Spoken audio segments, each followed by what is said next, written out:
Hey, everybody. Welcome back to Ask an Engineer session. I'm John Jennings with Royer Labs, and this is Rick Perrotta, the president of Royer Labs. Hello. Rick is also Royer's production chief.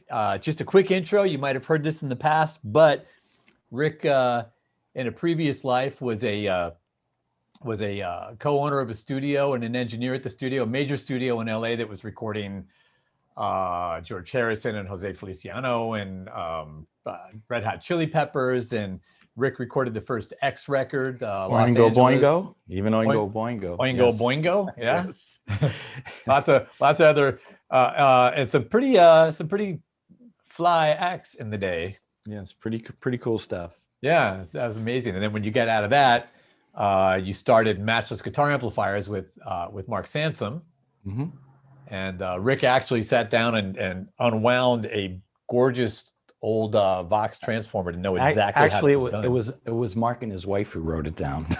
Oh, did they write that down? Yeah, they took it apart, and I basically documented everything after. Gotcha. That. Okay, yeah, get my history right here, you know? Yep. I Sorry. think after knowing you for 25 years. Yeah. So, all right. So, but you ran Matchless Guitar Amplifier. You were the president and production chief of Matchless for years. And then when Rick got out of Matchless, he had purchased a home with a large building off the back of his garage that he thought maybe he could start his next company in, whatever that would be. And that's when we met.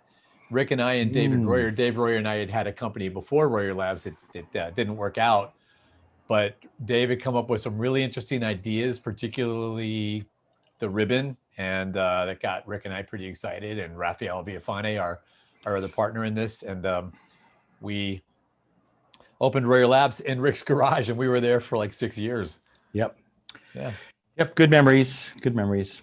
Very good. So anyway, Rick's got a pretty deep background here, and this Ask an Engineer session is just send us your questions. If any of you have any questions, shoot them in. We'll address them. We've had a number of questions come through from earlier Ask an Engineer sessions, and Rick, you want me to just hit you with some of these? Certainly. Yes. Let's do it. All right. Let's see what we have here.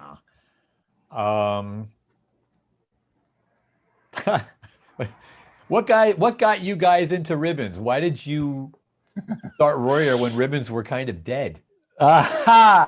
Actually, it was boy, that's a funny story.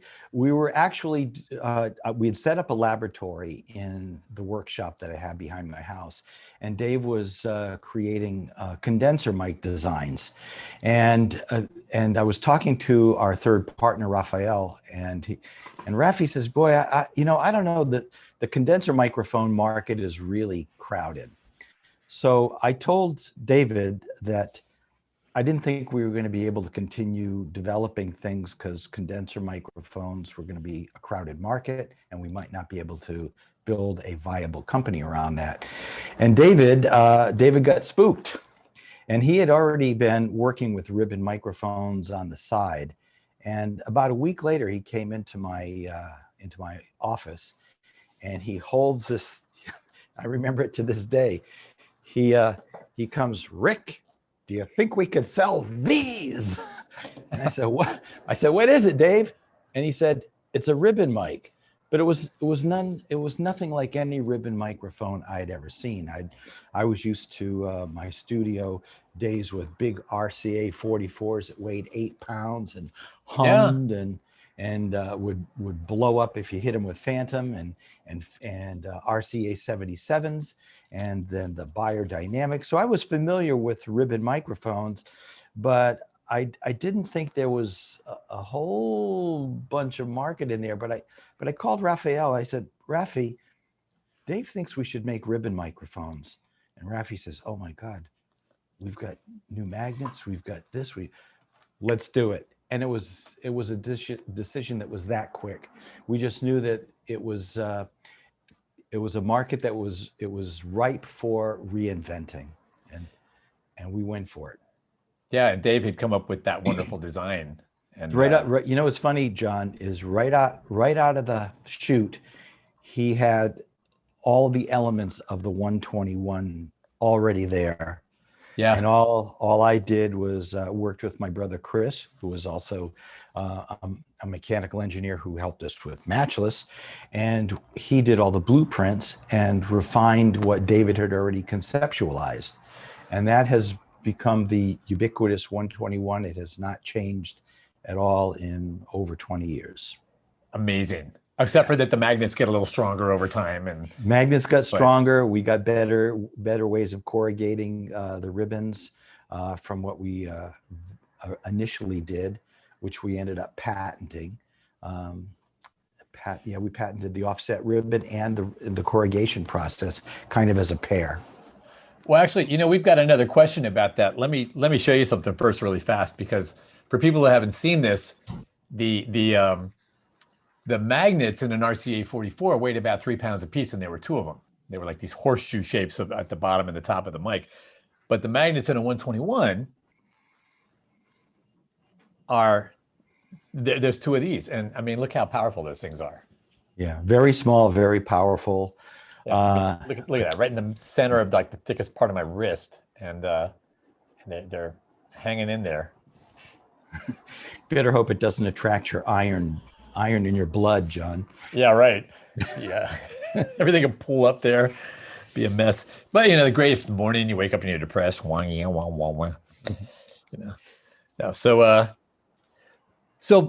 we had a question about, let me just go back and find it.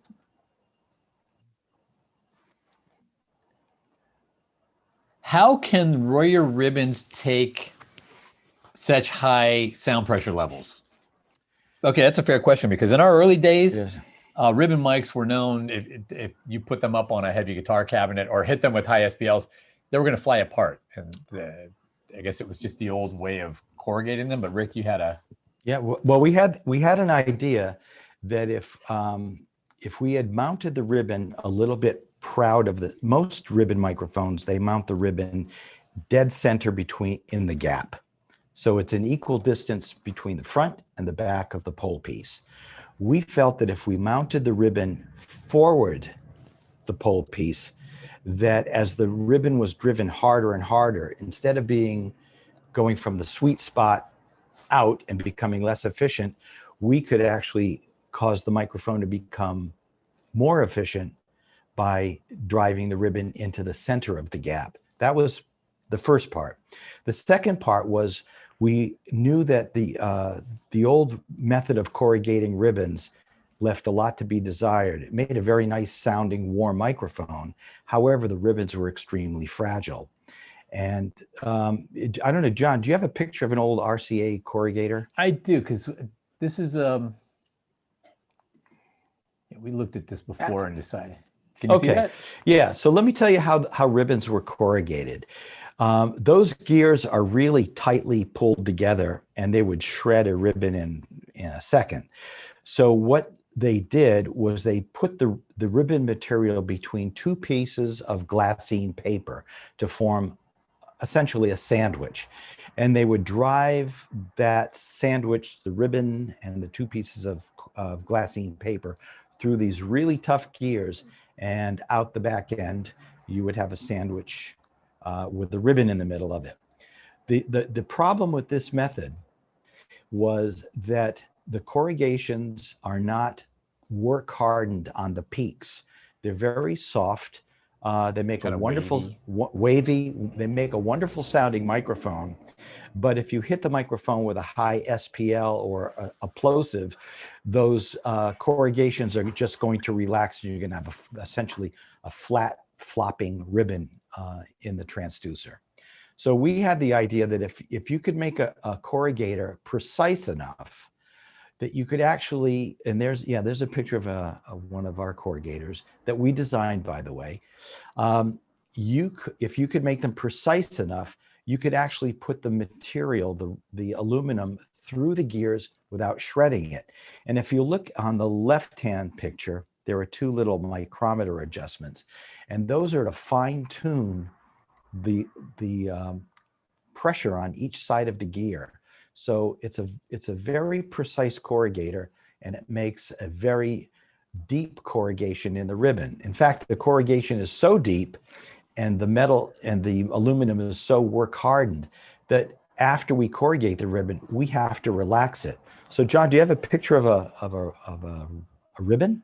I do, and I got one other thing first. I think so. The cool thing about this is because they're so precise, you don't need the paper, the glassine paper. The ribbon just goes through directly. Right, without being shredded and with a nice deep corrugation. See, when you sandwich the ribbon between the paper, you can't make those deep corrugations. It's just not possible. Got it. So when you do, you run them directly through the gears, and that's been our direct corrugation method. We've talked about that ever since we opened the company. Do you want to see that, or just move on? Sure, I'd like to see. Yeah, well, that's an SF corrugator because it's got the little track. I'd like to see the ribbon. I'd like to show them what the. Okay, here we go. We're going to actually make a ribbon. So we take the flat ribbon, we load it into a tray, and then we're going to push the tray forward, and they start hand turning the gears. Yeah. And out the bottom will come a corrugated ribbon. And that's you see it right there, getting ready to come out? Yeah, it's a 1.8 micron ribbon, and it's about a 1/16 of an inch wide, and only 3/4 of an inch of that ribbon is going to be used. Okay, and then what you get on the other side of that, this is a 121 ribbon, back to that, but there we go. Right, there you go. So now that's an unprocessed corrugated ribbon. So if you can blow that up a little bit, John, I want to show everybody just how deep those corrugations are. Whoa. Okay, there we go. Okay, so now that's a nicely corrugated ribbon, but that's not usable as a microphone because the corrugations are too close together. They're too steep.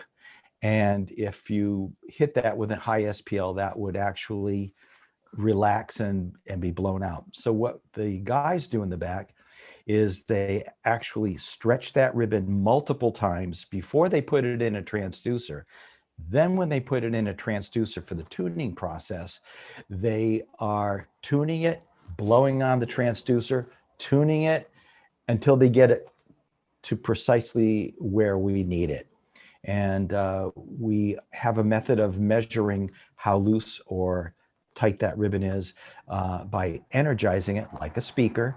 And then we measure electronically at the point at which the impedance rises. And that's what's called resonance. And that's how you get a ribbon that can handle a higher SPL level. They're not indestructible, but they're much more forgiving than any vintage ribbon mic. Yeah, a lot tougher because you've got work hardening at each one of those bend points, which literally toughens the ribbon element. And that's what you...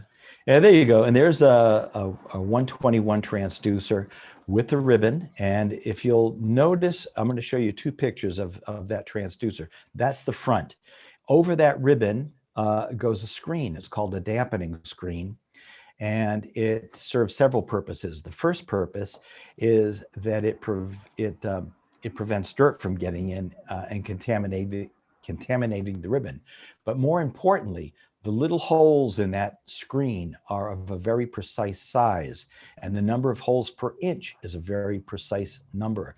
And what that allows is air, sound waves to enter the ribbon, but as the ribbon vibrates, it'll actually pressurize the inside of that transducer, and that's what's called ribbon dampening. So that when the signal stops, the ribbon doesn't flop in sympathy or continue to resonate. It'll stop quickly. And if you can, so there's a ribbon with the dampening screen over the front. And you'll notice that that ribbon is very close to that screen. Now, if you can flip the transducer over, other side, you'll see very clearly what the offset nature of that transducer is. Now that ribbon is sitting close to the front of the transducer, leaving a very big pocket behind the transducer. And that is the reason, that little channel that exists there is the reason that the ribbon mic, the R series ribbons, are brighter on the back side. However, the problem that would arise if you were to try to use the mic on the back side with a loud guitar amp is that you would drive that ribbon right into the, oh boy, somebody's vacuuming out in the hallway. Lovely. I don't know if you can hear. Can you hear that, John? Oh yeah, yeah. I think we should tell them to stop. Somebody should tell them to stop that. Yeah. But I think anyway, that's going to go away in just a second. it should. Yeah. If We are, not, Rick is right in the Royer factory. I'm in the factory. I'm up in the conference room, and there we go. Okay. Yeah. Somebody didn't get the memo. They didn't get the memo.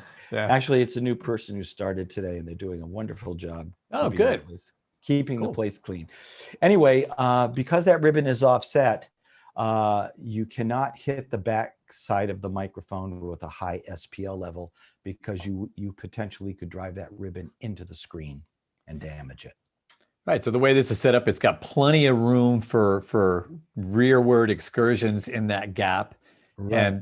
And you've got that maximum magnetic energy in that gap. So you can't drive it out past where you've got the sort of the prime magnetic flux. And so you don't lose any signal from that. And that's what, so you can really look at this. This is a fairly common thing to see. This is Joe Perry's live rig. I mean, they use these mics in the studio, but they take 6 121s on the road with them too, because even in a live situation, the mics can handle, and Joe Perry dimes his mics all the time. They've blown one ribbon in since 2001 when they started this, right after they put out Just Push Play, and that one ribbon that was blown had fallen out of the stand here, hit the ground, and that's a way to cook a ribbon. There's two great ways to cook a ribbon: drop it far or loan it to a friend. Yeah, or a school. Or school, yeah, right. Another thing, you just mentioned live situations. We have a version of that microphone called the live version, and people want to know what's the difference between a regular 121 and a live. And what we did was we actually use a slightly thicker ribbon, tuned the same, just like a regular mic, regular R series mic. However, it can take more SPLs because the ribbon is thicker. Yeah, and it works, and it's not quite as bright, but it usually on the road. Jim Ebden, one of our top like live front of house engineer friends, told us that, like in Joe Perry's case, because he did Aerosmith for years, he said Joe's amps are very loud and very bright. So even if the mic's a little less bright in the highs, the live version doesn't matter because it's just that much less high end. He's got to dial out of it. Right, and usually when you're doing some live work with an R series microphone, you're using the mic in a situation where there's limited bandwidth anyway. So you know, it's a guitar amp. The frequencies are mostly mid-range. There's not an extreme top and not an extreme bottom. So the live versions, which have slightly less bandwidth than the other models, it doesn't matter. Yeah. And I'll tell you something else interesting. The R10, which is a $499 US Royer, which is based in some ways on the 121, and then in other ways has some really different characteristics, is a really good live mic. And it's like, a great live, and it's the transducer shock mounted. It's triple baffled. You got one there? I've got one right here. I'll move that thing around. You can see there. You go. It's just from the side, show the shock mounting. It's I'll show you. Not only is it shock mounted, but it's triple baffled, so that you can use this as a podcaster or a vocal mic and get right up on the microphone without popping the ribbon. Yeah, you've got so that triple baffle is around the top here. Right. So you can get right up on it and really not damage that ribbon by wind. Wind is the enemy with all ribbons, even our direct corrugated hot shot ribbon elements. They're okay with the high SPLs for the most part, but wind is really an issue. So with this mic, you don't have as much of a problem. And like Foo Fighters on their last tour shot out a number of different, they use 121s in the studio, and they tried the live version and they tried the R10, and they picked the R10 to go on the road with. And this was the only mic on Dave Grohl's cabinet for 2 years on that tour. Dave Grohl and one of the other guitarists, just the one mic. And what's interesting is a lot of people like to blend mics, especially for rock and roll. It's great to get that 57 mid-range punch and high peak. Yeah. But ribbons take EQ really well, so you can take this mic, throw it on a cab, open up the highs a little bit to sort of get more of that high-end energy. And There you go. That's what they did with Dave Grohl, and they've done it with a number of other folks before. Live touring had to stop for a while. I hope it comes back soon. We do, all of us. Okay. All right. Let's see what else we've got going question-wise here. We did get a note that Benny Facconi said he was watching and said hello. Old friend of ours, Benny. Hi. And speaking Hi, of Benny. live, I think Benny and his band that he was working with, Mana, that was the first time I saw Warriors Up live on anything. Wait, Oh, wow. 121's across the stage, and boy, that was fun.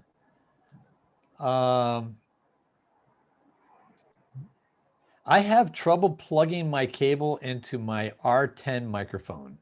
Why? Well, we've seen that coming through several times. All microphones use a standard XLR connector or a custom connector, depending on the type of mic. And all of these connectors are to an IEC standard, all of them. And our microphones are very precision. When we make them, everything is checked, everything is to the standard. But what we have seen is a lot of offshore cables coming in from other countries that are knocking off the XLR type connector, and they're not able to keep the tolerances as good as the original manufacturer. So you can see a Switchcraft or a Neutrik or an Amphenol that is a knockoff. It looks like the real connector. It's inexpensive, which should be a giveaway, and oftentimes they don't fit into the microphones. So if you buy the genuine article from a known source, you won't have that problem. So It's mainly from knockoff cables. Gotcha. Because I know the tolerances on Royer mics are fairly tight, and we're going to have it fit very well for a genuine product. But if you've got something that's swollen some because it wasn't manufactured properly. Yeah, and we test every mic that's built. They put a connector in there to make sure that the alignment of the 3-pin QG, 3M or 5M, whatever it is in correct alignment. Cool. Mm-hmm. All right. What else have we got here? Rick, we addressed this before, but we got it again. Why do we talk about using steel in our bodies, and somebody else asked us, why do you use steel? Why don't you use aluminum or something lighter or cheaper? Easier to work with. It would certainly be easier. If we could make a body out of aluminum that we could anodize them, we would have no trouble with dealing with EPA and finishes. The reason is a ferrous material, which means magnetic, offers shielding for the microphone. So that's why we use it. Got it. So shielding meaning like you stick it up in an area where you might have some electronic noise. Yeah, a transformer from a guitar amp, or a motor in an air conditioner or anything like that, motor in your computer. Yeah, so it's for shielding purposes. Got it.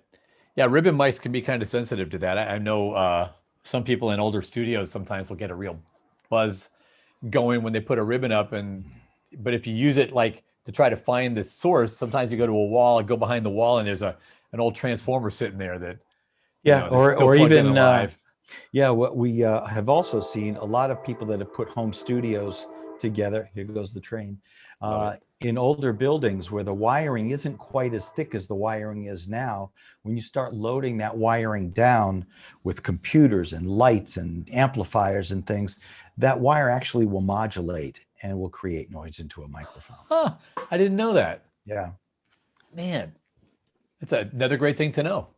Yes. So if you've got too many things plugged in and you're getting some noise, just unplug some of it to take the load off the actual wiring so it's not modulating and creating an electrical noise. Yeah, one other thing that both ribbon and dynamic, moving coil dynamic mics are prone to is a lot of people are using very inexpensive light dimmers. Now, in a professional studio, we use light dimmers called a Luxtrol, which is a Variac, and those are about $800 a piece. Well, most home studios don't have a budget for that, so they use a $6 dimmer, and those things can depending on who makes them and how well they're made, those can generate some nasty RF. And anything with a magnet, whether it be a guitar pickup, a microphone, will respond to that and make noise. Gotcha. Okay, cool. Good to know. We just got another question in here from Ian. He said, I absolutely love my 121. This may not be a super well-informed question, but what physical characteristics make transients sound so natural on it? The light mass of the ribbon. The ribbon is suspended very loosely. It's very thin. It's very light, and that's what enables it to respond so instantaneously to a transient. Nice. Like I know it's suspended on the two ends and it's stretched so loosely that it would resonate at 40 hertz, which is like in the basement. I know with capsules, they're stretched, that membrane is stretched across the back plate and sealed down, and they resonate at about a kilohertz. Yeah, like a drum head. Yeah. And that's what gives them that high-end brightness. Right, that high-end brightness, and sometimes almost an overreaction to transients. They're a little hot, but ribbon transient is so just natural. Yeah. It's kind of like hitting a pillow, and it just gives you what hit it, and then it goes back. Yeah. That's the reason. Cool. Okay. All right. Let's go back to the questions and see what else we have here. I think we already hit this. Somebody said what is meant by ribbon tuning and ribbon resonance. Do you want to? We did that the other day. But basically, tuning of the ribbon is how loosely it's suspended in between the two holding points. Gotcha. Okay, so somebody else asked about whether you recommend using tube preamps or solid state preamps, and does a tube preamp make things too warm, or what are the characteristics of those with ribbon mics? Well, first of all, we love both tube and solid state preamplifiers, and a good tube preamplifier won't make a ribbon mic sound too warm by any chance. However, there is one thing that you have to consider with a tube preamplifier. Vacuum tubes have thermal noise. It's just the nature of the beast. It's how vacuum tubes operate. So if you're using a vacuum tube preamplifier and you have the gain cranked up, it's probably going to be noisier than a solid state preamplifier. And in this digital world that we live in, where we can have situations where there's absolutely no noise whatsoever, any noise seems to be objectionable. So unless you've got a loud instrument that's going to overwhelm any noise, solid state preamplifiers do a much better job at keeping noise down at high gain levels. Gotcha. At high gain levels, at regular medium gain levels, you're really not running into much of a problem. Yeah. Cool. We probably have time for one more question. We're 30 minutes can go so fast. Zip. Yep, it's that coffee. I want another one right now. Well, here's kind of a cool. Actually, I think another one just came in, but somebody has asked again, why are ribbons made out of aluminum? Don't other materials sound as good? It's more or less the electrical properties of aluminum. It's got very low electrical resistance, which makes a hotter output. It's also the lightest mass, which means it's got the best transient response. There are materials that we looked at, like beryllium, but beryllium has a couple of downsides. First of all, it's very brittle and it can crack. It has to be preformed. Unlike, you can't corrugate it, it would just shred apart. And it's poisonous. Oh. Yeah. Well, that's good for some, death rock stuff where I want to die. Yeah. Maybe I'll eat my mic, but other metals are just too heavy. Gotcha.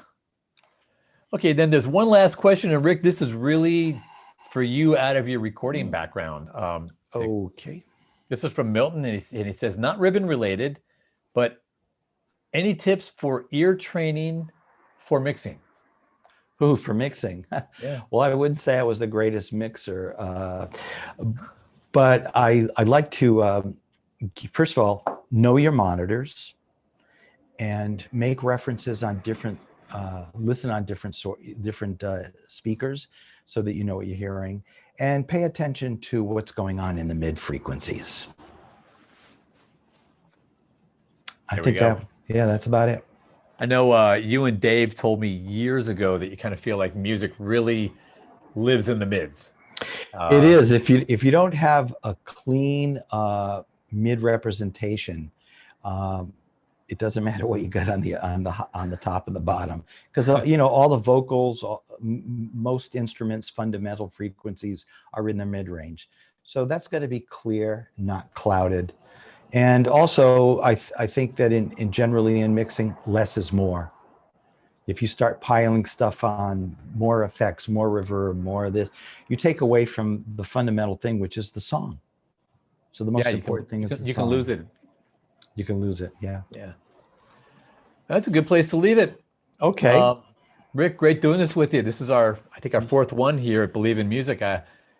It's really been fun, and everybody, I hope you're having a good time at this whole virtual NAMM Believe in Music thing. We have had a good time. It's really been fun, and this is new to us, but it's been a lot of fun to learn the process, play with the software. It's great. It doesn't seem to be any lag. I mean, you're what, 2,500 miles away, John? Yeah, I'm at Royer East is Nashville, and that's Royer East, and it sounds like you're right next door. Yeah. It's pretty easy. Okay, John. Well, have yourself a good, I guess, what time is it over there? Almost 3:30? It's almost 3:30, and at 4 my time, at 2 o'clock California time, Richard Chicky is joining us for a session. We're having a happy hour. Yeah, I'll watch I'm having a beer. I'm having a pint in a Royer pint glass. We're going to give one away too. Cool.